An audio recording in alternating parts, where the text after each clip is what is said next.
J'y ai été invitée par Tony Parker il y a quelques semaines. Il se trouve qu'on déjeunait ensemble pour préparer la candidature de la France à l'Euro 2015 de basket, qu'on est en train d'essayer de rattraper par les cheveux, enfin dans des conditions un peu épiques.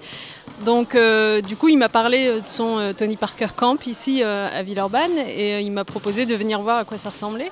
Et c'est vrai que c'est quand même une expérience assez extra pour les jeunes en question, pouvoir passer une semaine coachée par les meilleurs, dans un cadre qui est quand même relativement agréable. Et puis voilà, être accueilli, accompagné. J'ai vu plusieurs anciens jeunes qui avaient fait les tout premiers Tony Parker Camp et qui insistaient pour revenir et à qui on propose aujourd'hui d'être encadrant des autres.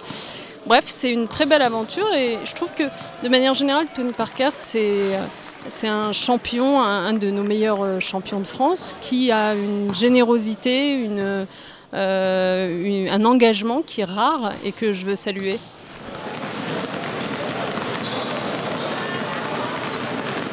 On est dans la ville du basket par excellence, à Villeurbanne, et l'Asvel est un très beau club et qu'un grand champion comme Tony Parker décide d'en prendre la présidence. D'abord, je trouve que en ma qualité de ministre des Sports, je regarde ça avec beaucoup d'intérêt parce que on est en train de regarder avec Thierry Braillard en ce moment la question du statut du sportif de haut niveau notamment et le double projet, la façon dont les sportifs de haut niveau arrivent à se reconvertir ensuite. Et là, on a un super bel exemple de ce qu'un sportif de haut niveau peut faire, même si tout le monde ne va pas se retrouver président d'un club, mais en tout cas, en l'occurrence, c'est ce que fait Tony Parker, avec une belle capacité à anticiper, à préparer son retour. Il a d'ores et déjà annoncé qu'il allait jouer sa dernière saison à Villeurbanne avant de prendre sa retraite.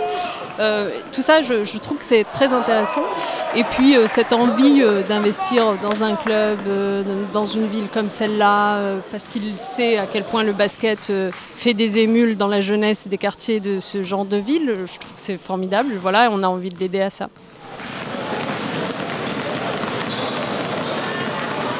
À ce stade, nous avons déposé le dossier que nous avons constitué vraiment dans la très grande urgence, parce qu'il faut bien comprendre qu'a priori, cet Euro 2015 de basket, il devait se dérouler en Ukraine.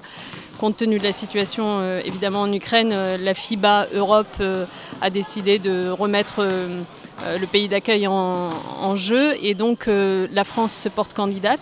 On est 16 pays en tout à se porter candidat, donc ça va pas non plus se jouer comme sur du velours.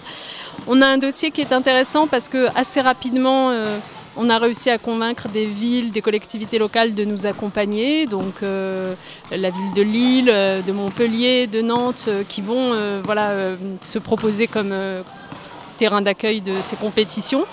Et puis on aura la réponse en septembre. Donc moi je pense que je monterai voir la FIBA Europe pour défendre à nouveau la candidature. Tony Parker me disait tout à l'heure qu'il le ferait aussi.